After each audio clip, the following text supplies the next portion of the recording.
प्रिय प्रतिभागियों नमस्कार। आज अनुवाद भाग 2। कल जो हमने 2 शब्दों वाले वाक्यों का अनुवाद पढ़ा था, उसी श्रृंखला में अब सरल से कठिन की ओर उससे कुछ अधिक शब्दों वाले वाक्यों के अनुवाद पढ़ने जा रहे हैं। आज हम उस अनुवाद में एक आगे की श्रृंखला, कल हमने एक विशेष लकार लिया था, लट लकार वर्तमान काल, जिसमें मैंने कहा था कि लगभग 1000 धातुओं के रूप हम गच्छति गच्छतः पठति पठतः इस तरह की क्रियाओं के अनुसार बना सकते हैं। पाणिनि के धातु पाठ में प्राय 2000 धातुएं हैं, जिसमें से 1000 धातुएं भुआदि प्रकरण से संबंधित है, जो प्राय समान रूप के रूप में चलती है। आज हम उसको, इसके साथ साथ दोनों चैप्टर आपके हो रहे हैं। धातु रूप वाला जो टॉपिक मैंने पहले नहीं पढ़ाया, आपको शब्द रूप पढ़ाए थे, इसके साथ धातु रूप भी स्पष्ट रहेगा। शब्द रूप की भी आवश्यकता है और धातु रूप की भी आवश्यकता है, इसलिए एक एक लकार को हम ले रहे हैं। कल हमने लट लकार पढ़ा था और उसमें प्राय हम सभी धातुओं के रूप याद है हमको, जैसे गम धातु है, पठ धातु है, दा धातु है। आज हम लोट लकार आज्ञार्थक के रूप में अनुवाद सीखेंगे। लोट लकार 2 शब्दों वाले वाक्य पढ़े कल हमने, और 2 शब्दों वाले वाक्यों के अंतर्गत कर्ता पढ़ा हमने कल और वर्तमान काल की क्रिया पढ़ी। आज हम उस वर्तमान काल की क्रिया को चेंज कर रहे हैं, उसकी जगह लोट लकार पढ़ रहे हैं और उस एक शब्द के साथ उसको आगे और बढ़ा रहे हैं कि यहां एक इस तरह का क्रियापद, एक संस्कृत में अस धातु है जिसका अर्थ होना। जैसे हिंदी अंग्रेजी सभी में मुख्य क्रिया के पश्चात एक सहायक क्रिया होती है, उसी प्रकार कई बार ऐसा होता है कि संस्कृत में जैसे कोई क्रिया नहीं होती और उसके रूप में, अस्तित्व के रूप में है का प्रयोग होता है, तो वहां हम अस धातु का प्रयोग करते हैं। अस्ति स्तः संति इस तरह का रूप चलाते हैं। लटलकार में अस्ति स्तः संति इस प्रकार का प्रयोग होता है। सबसे पहले लोट लकार की जो प्रक्रिया है उसका एक धातु का रूप हम लिखते हैं। जैसे ये क्रिया पढ़ी हमने, पश्यतु, पश्यताम, पश्यन्तु, पश्य, पश्यतम, पश्यत, पश्यानि, पश्याव, पश्याम।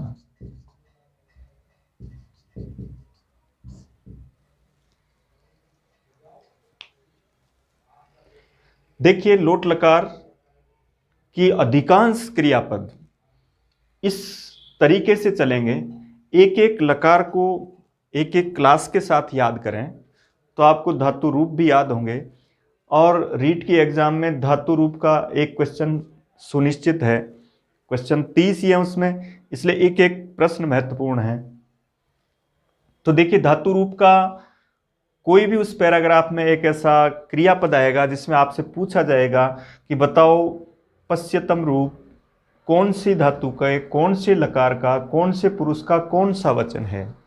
तो इसके रूप में कल की क्रिया आपको याद हो गई होगी, वो आपने कई बार कक्षा 6 से लेकर के आगे की क्लासों तक सब में वही पढ़ा है, और लोट लकार में भी हम इस तरीके से पढ़ रहे हैं। हालांकि आत्मनेपद में कुछ कठिन रूप होंगे, तो पहले हम परस्मैपद के क्रियापद ले रहे हैं, उसके बाद आत्मनेपद के क्रियापदों से पढ़ेंगे। एक एक सरल जो क्रियापद हैं उनको हम ले रहे हैं और उनके आधार पर आप अपनी तैयारी भी करते रहें। इसके आधार पर अब देखिए, इसी से दूसरी क्रिया बोले हम। गम धातु से होगा गच्छतु, गच्छताम, गच्छन्तु, गच्छ, गच्छतम, गच्छत, गच्छानि, गच्छाओ, गच्छाम।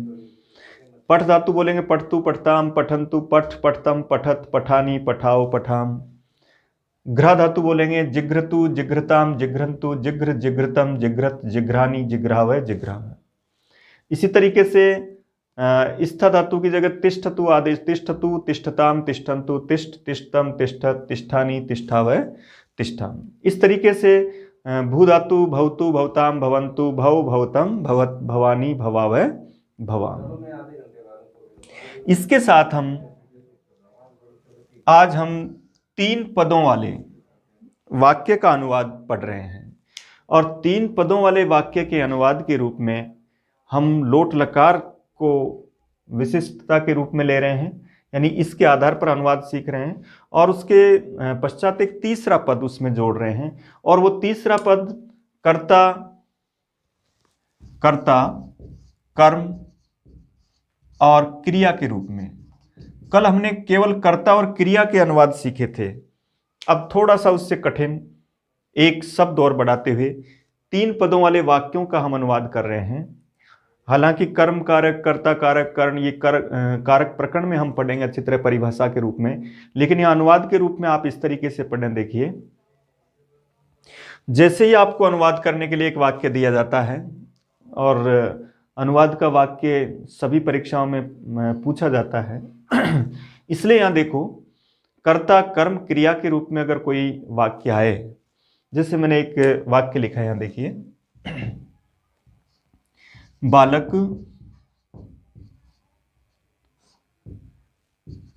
कविता पढ़ें।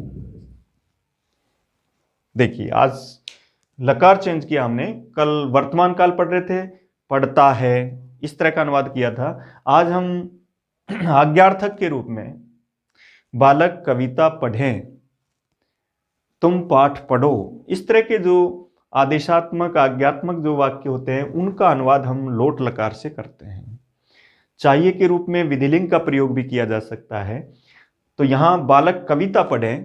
अब देखिए, इसमें इस तरह के वाक्यों का अनुवाद करने के लिए कल की जो प्रक्रिया आपने सीखी थी उससे तुरंत आगे देखिए, उसको तो अच्छी तरह से याद रखें, अब उसमें आप अगले चैप्टर को समाहित करते चलें तो बिल्कुल सरल हो जाएगा। कोई भी टॉपिक आप पढ़ते हैं तो उसकी प्रथम क्लास को जरूर पढ़ें उससे, और उसके बाद दूसरी क्लास आ रही है तो उसके साथ पहली क्लास के साथ टच करते हुए दूसरी क्लास को पढ़ें। तीसरी क्लास है तो पहली दूसरी दोनों क्लास पढ़ के तीसरी को उसके साथ पढ़ें, चाहे उनको आप 5 मिनट का ही टाइम दें पहले वाली जो पढ़ी हुई क्लासें हैं, तो उससे क्या है, आपका जो आगे की जो क्लास है, आगे का जो अनुवाद है वो और ज़्यादा सरल हो जाएगा। तो कल की बात को एक बार वापस दोहरान करें। सबसे पहले अनुवाद करने के लिए हमको ये देखना पड़ता है कि वो वाक्य का कर्ता कौन है, और कर्ता को पहचानने का तरीका है उस काम को करने वाला कौन है। ऐसा उस पूरे वाक्य में देखें, जैसे बालक कविता पढ़े, इसका मतलब इस वाक्य का कर्ता बालक है क्योंकि वो कविता पढ़ने का काम कर रहा है। इसलिए अब बालक करता है तो जैसे ही आपसे पूछा जाए बालक कर्ता किस तरह का है, तो आपको स्पष्ट उत्तर देना है अब कि ये प्रथम पुरुष एक वचन का कर्ता है। कल 3 पुरुष पढ़े थे हमने, प्रथम पुरुष, मध्यम पुरुष, उत्तम पुरुष। तो अब याद रखो कि त्वम, युवाम, यूयम और अहम, आवाम, वयम, तुम दोनों, तुम सब, और मैं, हम दोनों, हम सब को छोड़कर सभी कर्ता प्रथम पुरुष के होते हैं। अब उसके बाद देख लें कि एक वचन का प्रयोग है तो एक वचन का प्रयोग करें, बहुवचन का प्रयोग है तो बहुवचन का। तो बालक कविता पढ़ें, इसका मतलब यहाँ बहुवचन के रूप में पढ़ें का प्रयोग किया गया है। पढ़े के रूप में एक वचन का रूप है तो ये बहुवचन भी हो सकता है, एक वचन का प्रयोग भी कर सकते हैं। अब इसकी जगह अनुस्वार का प्रयोग हम नहीं करते हैं बहुवचन का, तो ये बालक कविता पढ़े, इसका मतलब यहां इसको एक वचन का प्रयोग किया गया। अब एक वचन के रूप में हम जब इसको करते हैं, पढ़े के रूप में जब हिंदी में बहुवचन का प्रयोग करेंगे तब उसको बहुवचन का रूप पढ़ेंगे। तो यहां अब अनुवाद कर रहे हैं हम, तो इसका मतलब ये प्रथम पुरुष एक वचन, यानी कर्ता में प्रथमा व्यक्ति से स्टार्ट करें। अभी हम प्रथमा व्यक्ति वाले कर्ता के अनुवाद सीख रहे हैं। कर्ता में तृतीय विभक्ति भी आ सकती है, वो अनुक्त और उक्त जब पढ़ेंगे, इसको आगे क्रम बढ़ाएंगे तब उसको सीखेंगे। अभी हम कर्ता की प्रथम व्यक्ति के रूप में पढ़ें क्योंकि लकार के साथ उसको जोड़ रहे हैं। अब इसके बाद देखिए बालक है, बालक। अब कल क्या पढ़ा अपन ने, कर्ता और क्रिया। अब कर्ता के तुरंत बाद आपको क्रिया लिखनी है ताकि गलती नहीं हो, नहीं तो वहां हम गलती कर जाते हैं। अब पठ धातु लोट लकार में चलेगा तो पठतु आएगा क्योंकि ये प्रथम पुरुष एक वचन का है। तो बालक है पठतु। सबसे पहले कर्ता का अनुवाद करके और उसके बाद क्रिया का अनुवाद करें तो गलती नहीं होगी। और अब देखिए आपने कल तक का तो इतना सीखा था और उसके आधार पर हमने ये अनुवाद कर दिया, क्योंकि ये प्रथम पुरुष एक वचन, ये भी प्रथम पुरुष एक वचन। अब कर्म की बात कर रहे हैं अनुवाद के दृष्टिकोण से। कर्म को पहचानने का तरीका है उस क्रिया से पहले आप क्या लगा दें, किसको लगा दें, और उनका जो उत्तर आए यानी वो कर्म है, इप्सितम है, वो कर्ता जिसको चाहता है वो कर्म है। ये एक लाक्षणिक परिभाषा के रूप में। लेकिन हम अनुवाद के जरिए अगर सीख रहे हैं उसको, तो आप तो सीधा यही रखें कि उस क्रिया को किसकी आवश्यकता हो रही है, वो कर्म है। क्या पढ़े, किसको पढ़े, इसका जो उत्तर आ रहा है वो यहाँ एक तरह से इप्सितम कर्म होगा, और उस कर्म में हमको द्वितीय विभक्ति भरनी है। क्योंकि जब हमने कर्ता में प्रथम विभक्ति भर दी है तो वहां आपको द्वितीय विभक्ति का प्रयोग करना है। और द्वितीय विभक्ति के रूप में शब्द रूप आप पहले पढ़ चुके हैं, शब्द रूप मैंने पहले पढ़ा दिया आपको, तो वो शब्द रूप आपको याद है। अकारांत शब्द हो वहां भी अम आएगा, आकारांत शब्द उनके पीछे भी मैं जुड़ेगा, इकारांत शब्द सभी के पीछे इनमें एक वचन में मैं का प्रयोग होता है।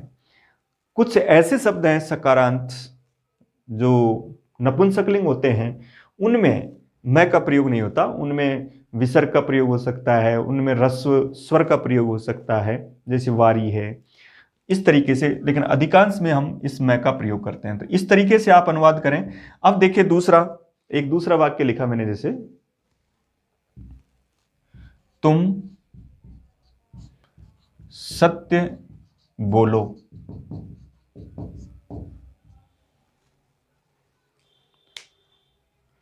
अब देखिए तुम सत्य बोलो, एक वचन भी माना जा सकता है, बहुवचन भी माना जा सकता है।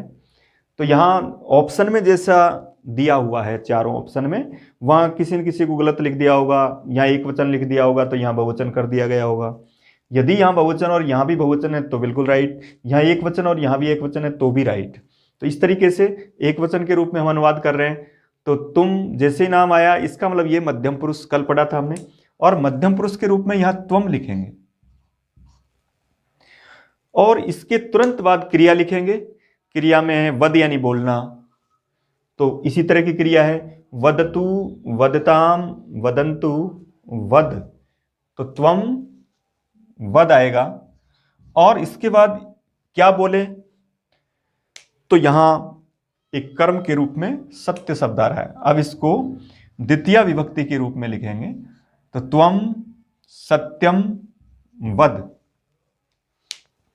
देखिए यहां त्वम सत्यम वद, इस तरह का जो वाक्य लिखा गया, त्वम ये प्रथम विभक्ति है, लेकिन पुरुष कौन सा है, मध्यम पुरुष है। मध्यम पुरुष विभक्ति प्रथमा ही होगी, पुरुष मध्यम पुरुष है, और इसके अनुसार मध्यम पुरुष एक वचन की ही क्रिया आएगी, इसलिए यहां इसके साथ वद आएगा। और ये क्या, यानी कर्म। कर्म में हमको द्वितीय विभक्ति का प्रयोग करना है। जो शब्द रूप हमने पढ़े, अकारांत शब्द तो राम की तरह उसको सत्यम कर दें, तो त्वम सत्यम वद। एक और बात ध्यान रखें, कभी कभी और थोड़ा सा स्पष्ट करने के लिए, ये स्पष्ट करने के लिए तुम लिखा गया। अगर इस जगह हम तुम नहीं भी लिखें और केवल यही कहें कि सत्य बोलो, तब क्या अनुवाद करेंगे, तो तब भी याद रखो, तब भी अनुवाद सत्यम वद ही होगा। क्योंकि कई बार ऐसा होता है कि कर्ता अगर नहीं भी दिखाई देता है, कर्ता को अगर छुपा भी लिया जाता है, तो वह निश्चित वही कर्ता सामने आएगा जिसको उसको छुपाने पर अथवा रखने पर भी वहां मध्यम पुरुष का ही प्रयोग किया जाएगा। क्योंकि व्याकरण का एक नियम है, युष्मत द्युपदे समानाधिकरणे स्थानिन्यपि मध्यम है, अर्थात युष्मत शब्द का प्रयोग किए जाने पर अथवा नहीं किए जाने पर भी वहां मध्यम पुरुष का प्रयोग किया जाता है, लेकिन उसका अर्थ उसमें प्रतीत होता हो। तो सत्य बोलो, इसके साथ प्रथम पुरुष का कर्ता नहीं हो सकता, क्योंकि प्रथम पुरुष में आप वह को बोल करके देखिए, वह सत्य बोलो नहीं हो सकता। देवदत्त सत्य बोलो, ऐसा नहीं हो सकता। देवदत्त सत्य बोलो अगर ऐसा कह रहे हो तो देवदत्त को संबोधन करना पड़ेगा, और फिर उसके आगे देवदत्त तुम सत्य बोलो ऐसा कहना पड़ेगा। इसलिए यहां इसके साथ प्रथम पुरुष का कर्ता इस क्रिया के साथ नहीं जुड़ सकता। इसी प्रकार मैं सत्य बोलूं आएगा फिर, इसलिए इसका मतलब यहां मध्यम पुरुष का कर्ता ही होगा, चाहे वो रहे अथवा नहीं रहे। अगर नहीं भी है तो भी वध करे। इसलिए कभी कभी ऐसा ही लिखा रहता है ना, सत्यम वद धर्मम चर, सत्य बोलो, धर्म का आचरण करो, तो उनके साथ मध्यम पुरुष एक वचन की ही क्रिया का प्रयोग किया जाता है इस कर्ता के आधार पर। तो कर्ता रहे अथवा नहीं रहे। जैसे तीसरा वाक्य लिखे हम, जैसे मैंने लिखा, मान लो आपने केवल यही लिखा, इसका अनुवाद कीजिए,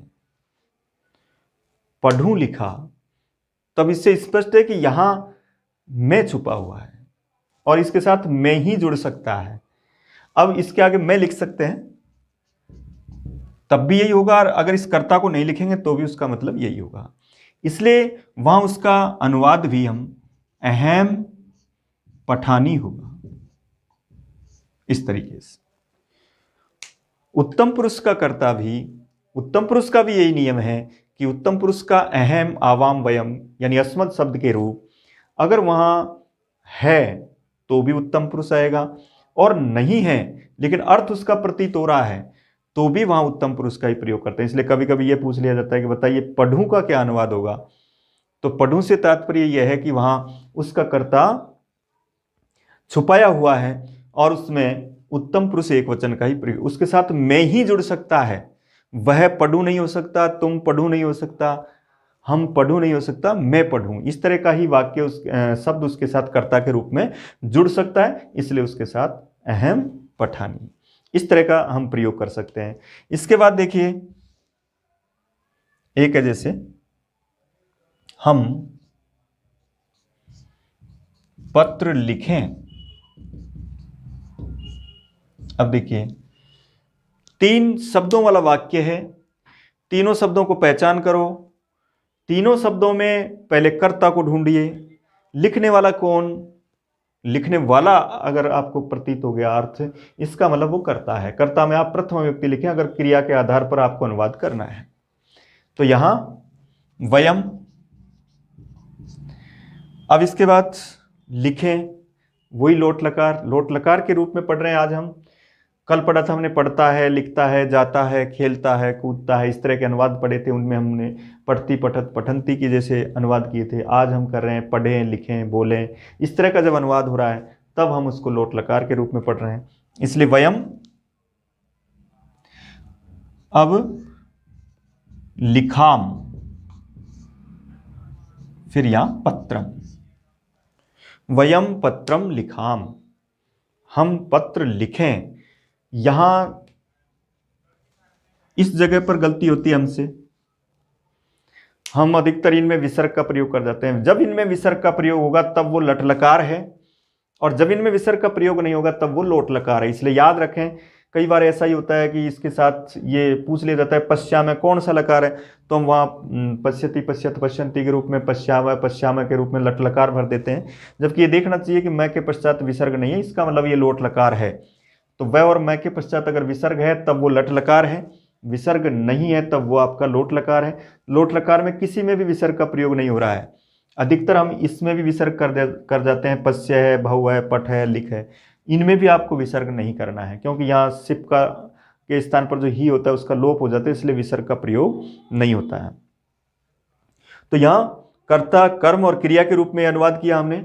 इसी तरीके से देखिए एक है, जैसे वे सब घर जाएं, देखिए वे सब घर जाएं, वाक्य देखा आपने, वाक्य देखते ही जाएं का मतलब यहाँ न तो वर्तमान काल का प्रयोग है, इसका मतलब यहाँ आज्ञार्थक है। अब आज्ञार्थक के रूप में लोट लकार याद रखें, एक जैसे आज्ञार्थक का नाम आया हमको याद रहना चाहिए, पठतु, पठताम, पठंतु, इस तरह का क्रियापद। और अब देखो, अब कर्ता ढूंढ रहे हैं हम, कौन है जाने वाले, वे सब। वे के साथ सब लगाने की आवश्यकता भी नहीं है, कभी कभी लिख भी दिया जाता है। वे घर जाएं अथवा वे सब घर जाएं, बात एक ही है, इसलिए ते। अब जाएं, तो ते क्या है, प्रथम पुरुष बहुवचन का कर्ता है, और प्रथम पुरुष बहुवचन के रूप में ते गच्छन्तु, और फिर यहां ये कर्म है, कर्म में द्वितीय आएगी गृहम।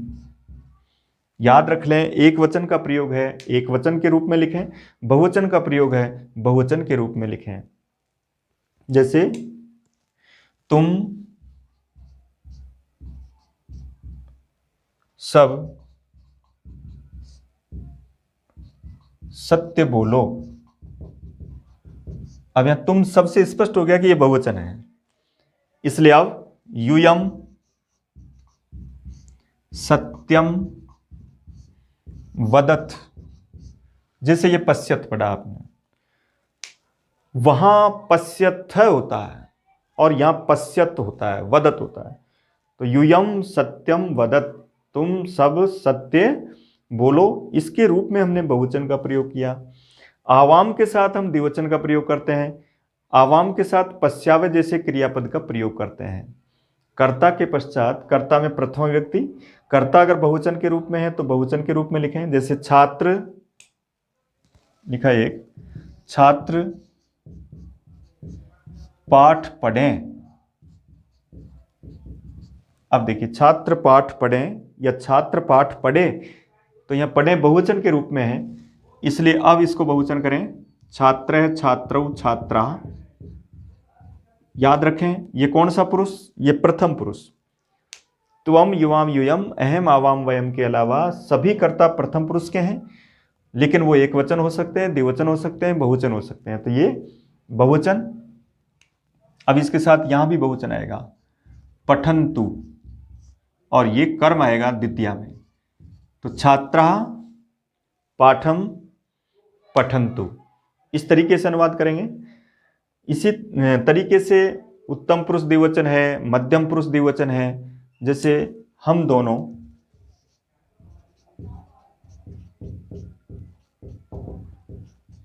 घर जाएं, तो आवाम गृहम गच्छावय, यहां भी विसर्ग का प्रयोग नहीं होगा, लोट लकार में गच्छावय इस तरीके से लिखेंगे। तो आवाम गृहम गच्छावय। एक इसमें और बढ़ाइए आवाज, ये हमने कर्ता कर्म और क्रिया के रूप में अनुवाद कुछ किए। इसके बाद एक और है कि मान लो जब दो कर्ता को हम और से जोड़ते हैं, तो ऐसी स्थिति में हम किस तरीके से अनुवाद करें, वहां क्रिया किसके आधार पर करें। जैसे मान लो मैंने लिखा वह और तुम श्लोक बोलो। देखिए वह और तुम श्लोक बोलो, ये भी तीन शब्दों वाला वाक्य है, क्योंकि वह और तुम ये पूरा का पूरा कर्ता है। और अब देखिए, अब से त्वम च, अब ये दोनों कर्ता है, से त्वम च। इसके बाद अब यहां यह है कि हम बोलो का जो अनुवाद करेंगे लोट लकार में, वो से के आधार पर करेंगे या त्वम के आधार पर करेंगे। तो अब याद रखो कि जहां जो भी पर है, यानी जहां प्रथम पुरुष और मध्यम पुरुष के रूप में आ रहा है, तो मध्यम पुरुष के आधार पर करेंगे हम। प्रथम पुरुष, मध्यम पुरुष और उत्तम पुरुष के रूप में आ रहा है, तो वहां उत्तम पुरुष के कर्ता के आधार पर क्रिया का प्रयोग करते हैं। स और त्वम ये द्विवचन हुआ, और द्विवचन के रूप में हम अब त्वम वाला द्विवचन लेंगे, मध्यम पुरुष का द्विवचन लेंगे, पश्य पश्यतम। इसलिए वद वदतम, और ये श्लोकम, इस तरीके से अनुवाद करते हैं। जब कर्ता दो पुरुष के कर्ता हो, तो वहां प्रथम पुरुष और मध्यम पुरुष के अगर कर्ता है, तो मध्यम पुरुष के कर्ता के अनुसार क्रिया लिखेंगे। अगर प्रथम पुरुष, मध्यम पुरुष और उत्तम पुरुष के कर्ता है, तो उत्तम पुरुष के रूप में क्रिया लिखेंगे। मध्यम पुरुष उत्तम पुरुष है तो भी उत्तम पुरुष, यानी उत्तम पुरुष आते ही उत्तम पुरुष के अनुसार क्रिया, मध्यम पुरुष आते ही मध्यम पुरुष के अनुसार क्रिया। और अगर दोनों ही प्रथम पुरुष के कर्ता हो, जैसे राम और श्याम फल खाएं। अब देखिए यहां दोनों ही कर्ता प्रथम पुरुष के कर्ता हैं, राम है, श्याम है, च फलम। अब यहां देखिए ये प्रथम पुरुष के द्विवचन हुए, दो व्यक्ति जुड़ने पर द्विवचन हुआ, तो पश्यतु पश्यताम, खादतु खादताम, इस तरीके से अनुवाद करेंगे। रामय श्यामय च फलम खादताम। राम और श्याम दोनों प्रथम पुरुष हैं, इसलिए प्रथम पुरुष का द्विवचन हुए और द्विवचन के रूप में हम इस तरीके से इनका अनुवाद करते हैं। तो यहाँ लोट लकार से संबंधित जो भी क्रिया है, किसी भी क्रिया को इसके साथ जोड़ेंगे। गम धातु है तो गच्छतु होगा, गच्छतु गच्छताम गच्छन्तु, और उसका अनुवाद आपको इस तरीके से करना है। वाक्य को पहचानना है कि उसमें एक आज्ञात्मक स्थिति हो रही है, तो वहाँ उसको हम लोट लकार के रूप में अनुवाद करेंगे। लट लकार और लोट लकार के अनुवाद हम तीन तीन शब्दों के रूप में कर सकते हैं, कर्ता, कर्म और क्रिया के रूप में। इसमें कई बार ऐसा होता है कि जैसे क्रिया जो लिखी हुई है, कल जो आपने वर्तमान काल की क्रिया पढ़ी थी, तो उसके साथ में और इसको थोड़ा सा स्पष्ट कर रहा हूँ कि इसके साथ आज हमने इस अनुवाद के टॉपिक में अस धातु को साथ में और लिया है, और उसके आधार पर कुछ इसमें और चेंज कर रहे हैं हम, और उस चेंज के आधार पर देखिए अब किस तरीके से हम इसके आगे के अनुवाद सीखते हैं। अब जो अभी हमने तीन पदों वाले वाक्यों का अनुवाद सीखा है, जिसमें कर्ता, कर्म और क्रिया है, और दो लकारों से संबंधित हम अनुवाद कर सकते हैं, वर्तमान काल और आपका आज्ञार्थक लोट लकार। इसमें एक और बढ़ाते हैं आगे, देखिए एक ये अस धातु है जिसका अर्थ है के रूप में क्रियापद होता है, तो ये अस्ति, स्तः, संति, लट लकार में इस तरह से रूप होते हैं इसके, अस्ति, स्तः, संति। अब देखिए यहां असि, स्थ, स्थ, अस्मि, स्व, स्म। अस धातु वर्तमान काल लट लकार, लट और लोट के अनुवाद पढ़े हमने। इसको हम इसलिए ले रहे हैं क्योंकि कई बार ऐसा होता है क्रिया नहीं आती, मुख्य क्रिया नहीं आती, और उसके लास्ट में जैसे वह एक विद्यार्थी है, तो उसके अनुवाद के रूप में हमको इस क्रिया का प्रयोग करना है। और वहां जब इस क्रिया का प्रयोग करते हैं, इसका प्रयोग आगे दूसरी क्रियाओं के रूप में भी किया जाता है। अब हम अनुवाद का तीसरा बिंदु के रूप में हम पढ़ रहे हैं कि जिसमें जा रहा है, इस तरह का अनुवाद, रहा है, रही है, इस तरह के अनुवाद के रूप पढ़ रहे हैं। और उसमें हम किस तरीके से अनुवाद करें कि इस तरह के वाक्यों का अनुवाद कैसे करें। एक है जैसे जाता हुआ,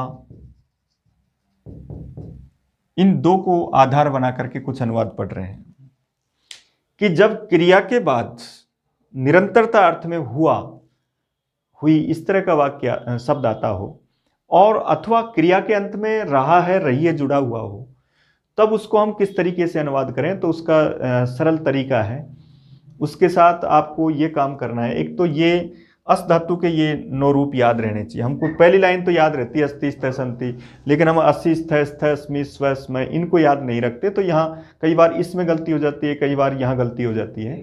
तो ये लट लकार की अस धातु भी याद रखें, क्योंकि ये केवल है के रूप में भी अनुवाद के रूप में काम आएगी, और इस तरह के जो अनुवाद करेंगे उसमें भी काम आएगी। जैसे एक वाक्य लिखा, बालक घर जा रहा है। देखिए वैसे तो संस्कृत व्याकरण में स्पष्ट वर्तमाने लट ही कहा गया, और वहां भी बालक गृहम गच्छति भी हो सकता है, लेकिन आधुनिक संस्कृत में कुछ इसमें बार बार इस तरह के नवाचार किए जा रहे हैं, जिसमें हम जा रहा है, रही है, रहा है, इसके लिए हम एक काम करते हैं कि उससे पहले जो क्रिया है, मुख्य क्रिया है, उसके रूप में ये कर्ता के रूप में हमने पढ़ लिया बालक है। इसके बाद ये कर्म हो गया, कहां जा रहा है, तो गृहम। इसके बाद अब देखिए इसका अनुवाद कर रहे हैं, तो इसके अनुवाद में अगर पीछे है आ रहा है, और अगर एक वचन है तो अस्ति आ जाएगा लास्ट में, और अस्ति के साथ यहां जो क्रियापद आएगा उसमें याद करो, मैंने आपको सत्री और सानच प्रत्यय पढ़ाए थे। तो वो सत्री सानच का रूप याद रखें। वहां सत्री प्रत्यय में हमने पढ़ा था गच्छन, गच्छन, गच्छन्तौ, गच्छन्ते ऐसा आया था। तो यहां इसके अनुसार अगर ये एक वचन है तो पुल्लिंग है, तो ये एक वचन पुल्लिंग आएगा। गच्छन अस्ति, बालक गृहम गच्छन अस्ति, अर्थात बालक घर जा रहा है। वैसे तो बालक गृहम गच्छति का मतलब भी बालक घर जा रहा है या बालक घर जाता है, दोनों होते हैं, लेकिन इसको और स्पष्ट करने के लिए यहां सत्री प्रत्यय अस्ति का प्रयोग का मतलब वहां निरंतरता अर्थ में उसका प्रयोग किया जाता है। तो जैसे अब याद रखें, अब बहुवचन आता है, जैसे अब एक है छात्र पढ़ रहे हैं। देखिए छात्र पढ़ रहे हैं, इसका जब अनुवाद करेंगे तो छात्रः, अब बताओ छात्रः लास्ट में क्या आएगा, बहुवचन है तो सन्ति, और यहां आएगा अब सत्री प्रत्यय के रूप में गच्छन गच्छन्तौ गच्छन्ते, तो पठन पठन्तौ पठन्तः, छात्रः पठन्तः सन्ति, छात्र पढ़ रहे हैं। अब देखिए जैसे पढ़ता हुआ, जाता हुआ, इस तरह का कोई अनुवाद है। एक लिखा जैसे ये लिखा खेलता हुआ,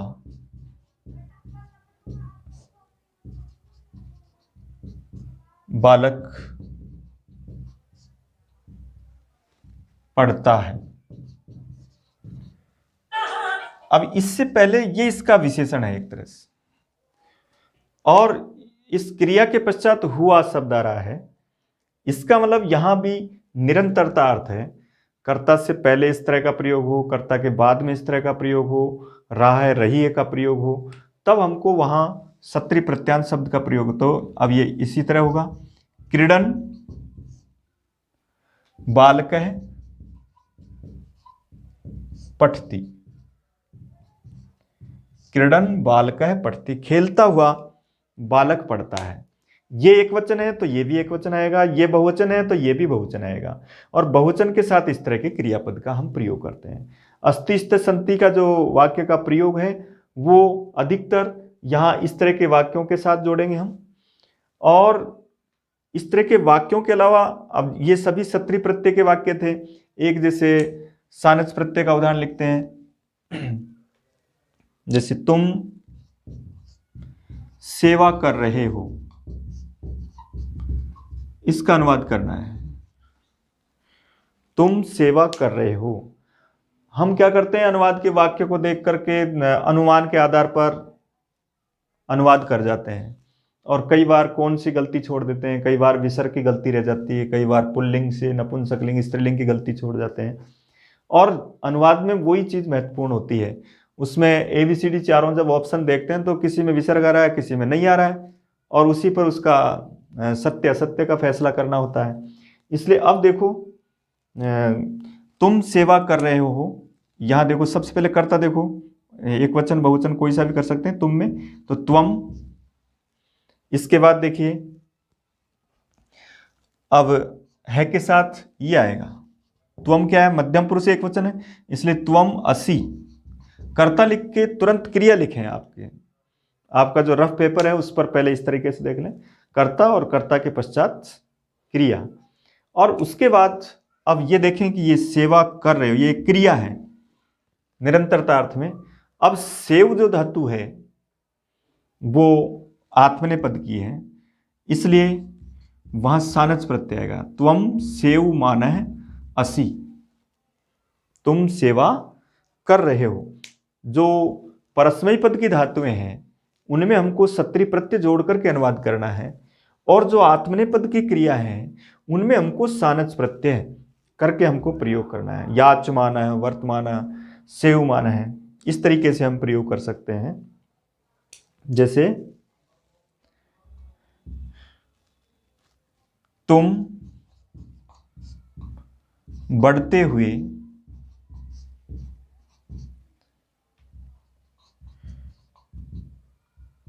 वृक्ष को देखो, इसका अनुवाद करना है। तुम बढ़ते हुए वृक्ष को देखो। त्वम,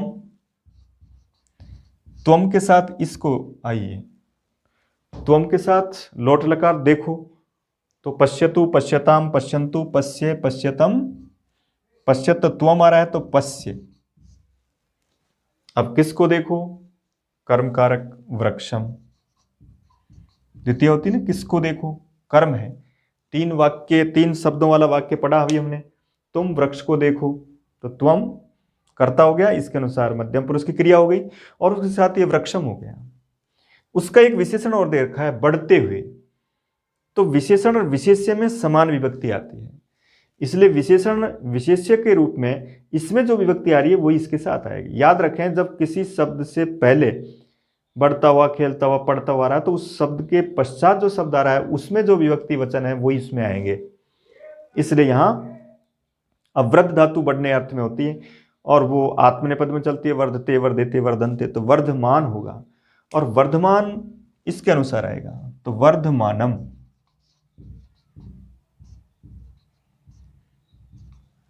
त्वम वर्धमानम वृक्षम पश्य, तुम बढ़ते हुए वृक्ष को देखो। तो यहां अगर ये कर्ता होता तो कर्ता के रूप में यहां प्रथमा होती, लेकिन ये कर्म के रूप में है, वृक्ष का विशेषण है, इसलिए वृक्षम में जो विभक्ति आएगी वो इसमें आएगी और यहां त्वम के साथ पश्य, इसका हम प्रयोग करेंगे। तो त्वम वर्धमानम वृक्षम पश्य। पहला बिंदु वर्तमान काल का पढ़ा आपने, 2 शब्दों वाले वाक्य पढ़े, उनमें कर्ता और क्रिया में सापेक्ष होना चाहिए। जो कर्ता जिस पुरुष वचन का होता है उसी पुरुष वचन क्रिया होती है।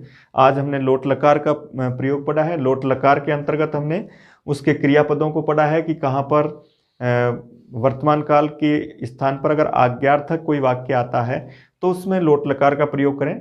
और उससे पहले एक शब्द और बढ़ाया आज हमने, तीसरा कर्म कारक का, कि कर्म कारक में आपको द्वितीय विभक्ति करनी है, यानी कर्ता क्रिया से पहले क्या या किसको लगा करके देखें तो उसका अगर उत्तर आ रहा है तो वो एक कर्म है, क्रिया को उसकी आवश्यकता है, इसलिए वहां हम द्वितीय करें। शब्द रूप आप पढ़ चुके हैं इसलिए आपको पता है कि द्वितीय में उसका क्या रूप बनेगा। इस तरीके से हम द्वितीय विभक्ति रखते हुए कर्म का अनुवाद कर सकते हैं। दूसरा, तीसरी स्टेप में हमने पढ़ा कि जहां पर रहा है, रही है का अनुवाद करना हो तो वहां सत्री और सानच प्रत्यय लगा करके अस्ति, स्थ, संति का प्रयोग करते हैं वर्तमान काल में। अगर कर्ता से पहले भी जाता हुआ, पढ़ता हुआ, लिखता हुआ आता है तो वहां भी एक वचन में गच्छन, पठन, लिखन ऐसा करेंगे। अगर आत्मनेपद की क्रिया है तो वहां सानच प्रत्यय जोड़ेंगे, जैसे सेवमान है। और अगर वो कर्म का विशेषण है तो उसको द्वितीया में लिखेंगे वर्धमानम।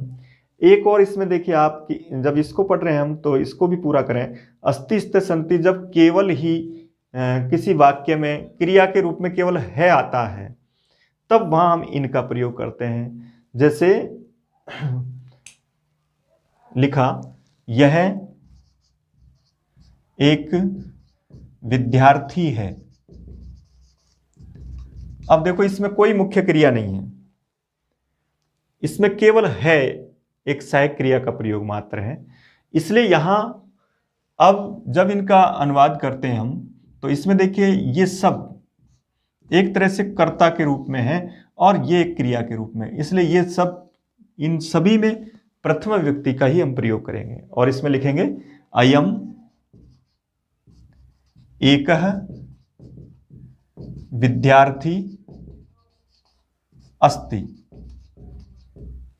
अयम एकः विद्यार्थी अस्ति, ये इसका विशेषण, ये इसका विशेषण, इसलिए यहां ये तीनों में एक जैसी विभक्ति आएगी। अस्ति क्रिया के ये करता है, कौन है?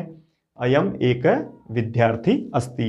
है के रूप में जो अनुवाद करना है तब आपको ऐसे करना है, जैसे वे अध्यापक हैं,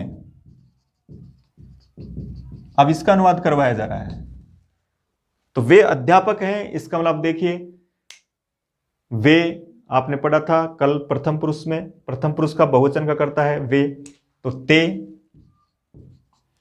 अब ते बहुवचन है तो यह भी बहुवचन होगा, परस्पर विशेषण विशेष्य है, तो ते अध्यापका। अब बहुवचन के साथ संति आएगा, तो ते अध्यापका संति। इस तरीके से अनुवाद करेंगे। एक लिखा तुम चिकित्सक हो, इसमें भी केवल क्रिया के रूप में है या हो या हूं का प्रयोग हो रहा है। इसका मतलब यहां अस धातु से ही अनुवाद बनाएंगे। तो त्वम चिकित्सक है, असि, अब त्वम के साथ असि आएगा, अस्ति स्तः संति, असि स्थः स्थः, अस्मि स्व स्मै। जैसे लिखा हम भारतीय हैं, तो हम के लिए अनुवाद कल पढ़ा आपने, उत्तम पुरुष बहुवचन का करता है, तो क्या लिखेंगे हम, वयम। अब वयम बहुवचन है इसलिए भारतीय भी बहुवचन हो, भारतीय, रामे रामौ रामा, और इसके बाद इस्म, वयम भारतीया इस्म, क्योंकि वयम उत्तम पुरुष का बहुवचन है, उत्तम पुरुष के बहुवचन के साथ इस्म का प्रयोग करेंगे, उत्तम पुरुष के एक वचन के साथ अस्मि का प्रयोग करेंगे। जैसे मैं अध्यापक हूं, तो अहम अध्यापक है अस्मि, इस तरह का प्रयोग करेंगे। तुम सब छात्र हो, यूयम छात्रा स्थः। इस तरीके से हमको इस अस धातु का अलग से रूप याद रखना है, ताकि जब भी किसी वाक्य में केवल है या हो से संबंधित जो अनुवाद हो उसको हम इससे करेंगे, और इसके जिस पुरुष का प्रयोग हुआ है उसी पुरुष और उसी वचन की क्रिया का प्रयोग करेंगे, और उसके सत्रीय और सानज के साथ भी हम इसका प्रयोग करेंगे। तो कल और आज की क्लास के आधार पर आपने 3-4 तरह के ये अनुवाद के वाक्य सीखे, इसी पर आप अभ्यास करते रहें। जितना अभ्यास करेंगे हम अनुवाद के रूप में उतना ही हमारे लिए लाभदायक होगा, और हम अनुवाद के प्रत्येक वाक्य को कर सकते हैं। अनुवाद हमारे लिए बहुत सरल हो जाएगा। कल हम इससे आगे कुछ प्रत्ययों के साथ अनुवाद सीखेंगे तीसरे स्टेप पर। अब कुछ आगे बढ़ते चलेंगे। 3 पदों के वाक्य वालों का अनुवाद सीखा, कल हम इससे आगे बढ़ करके इससे आगे जो भी प्रत्ययों से संबंधित अनुवाद होंगे उनको सीखेंगे।